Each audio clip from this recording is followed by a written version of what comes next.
Muli na namang nagkagirian sa Baho de Masinloc ang mga barko ng China at ng Bureau of Fisheries and Aquatic Resources. Pero hindi nagpatinag ang ating puwersa makapaghatid lang ng tulong sa mga mangingisdang Pinoy doon. Yan ang ulat ni Ryan Lesigues. Eksakto alauna ng hapon nitong Pebrero 21 nang maglayag ang BRP Datu Sanday patungong Baho de Masinloc para sa ikalawang humanitarian and support mission ng Bureau of Fisheries and Aquatic Resources ngayong taon. Layon pa rin itong maghatid ng tulong sa mga Pilipinong mangingisda doon. 18 oras ang target na biyahe ng barko. Pero tulad ng mga naunang misyon, hindi nakaligtas sa naglalakihang barko ng China ang Datu Sanday, kung saan lulan ang news team kasama ang mga tauhan ng Philippine Coast Guard at BFAR. Unang lumitaw ang People's Liberation Army Navy Plan ng China alas 11 ng gabi na may layong 17 nautical miles mula sa barko ng BFAR. Agad rin silang nag-radio challenge. Pero di lang ito basta-basta barko ng China, kundi isa umanong barkong pandigma.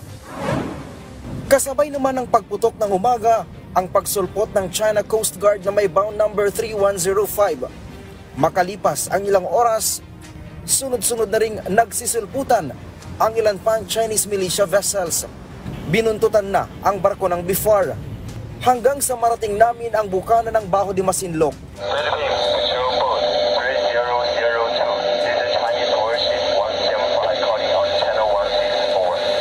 Pasado alas 8 ng umaga nang muling makatanggap ng radio challenge ang aming barko. Sa pagkakataong ito, mula naman sa Chinese Coast Guard, agad itong sinundan ng mapanganib na maniobra para harangin ang BRP Datu Sanday. Sa pinakaunang pagkakataon, sumali din sa pagharang ang isang Chinese fishing vessel. Naglagay din ng floating barriers ang mga barko ng China. The Philippine Coast Guard was able to monitor the activities of the Chinese Coast Guard noong February 22, umaga, around 7 a.m. The Chinese Coast Guard is once again placing the barrier dito sa bunganga ng Baho de Masinloc. Nasa bungad na sana tayo ng Baho de Masinloc pero hindi tayo makadiretso sa loob dahil paulit-ulit na tayong iniikutan ng China Coast Guard na ito na may bound number 3105. So hindi tayo makadiretso sa loob ng Baho de Masinloc.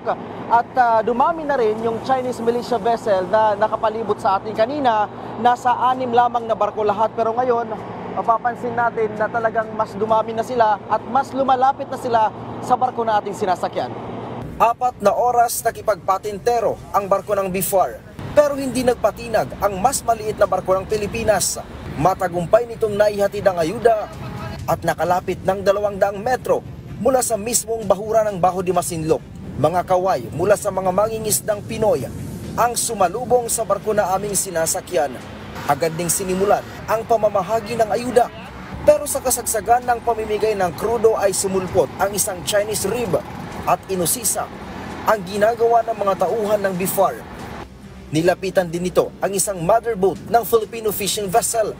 Masaya ang mga mangingisdang Pinoy sa pagpapakita ng PCG at BFAR sa Baho de Masinloc. Kaya nga po na kami nagpapasalamat kami kasi po yung ito pong lugar na to hindi po napapabayaan ng BFAR ng lugar po natin na hindi po mag-ari yung China. Kaya po nagpapasalamat kami na kahit kami lang po yung mangingisda dito na pupunta po yung BFAR dito, nagpapalakas loob sa amin na makapangisda pa po kami dito. Sir, malaking bagay yun sir para yung karapatan natin sir dito sir para mag-isa talaga sa akin to sir.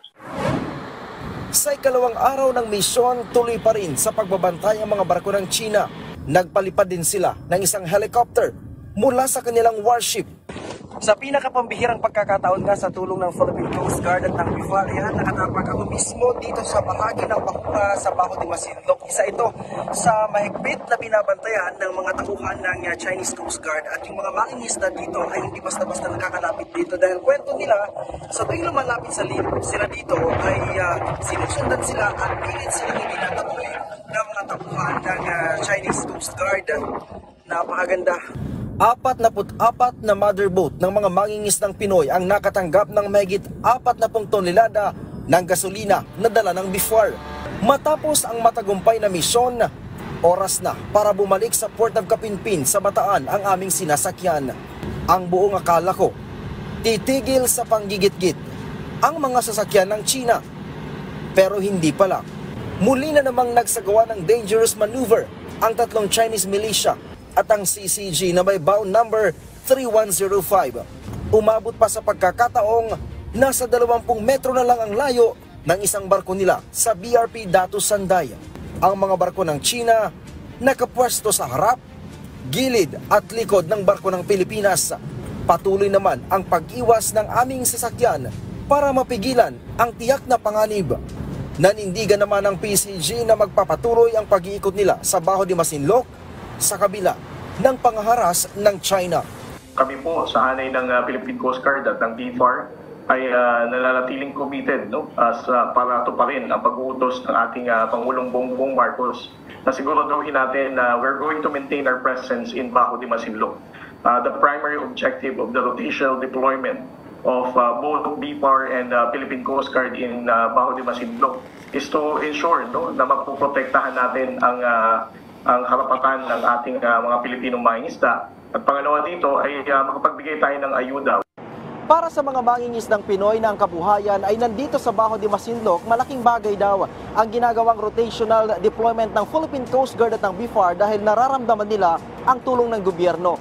Nagkakaroon din daw sila ng dagdag na lakas ng loob para malayang makapangisda sa lugar na pagmamayari ng Pilipinas na pilit na inaangkin ng China. Kasabay nito ay umaasa ang mga mangingisda dito na darating yung isang araw na hindi na nila problemahin pa ang presensya ng mga naglalakihang barko ng China na binabantayan ang bawat kilos nila. Mula dito sa West Philippine Sea, Ryan Lisiges para sa Pambansang TV sa Bagong Pilipinas.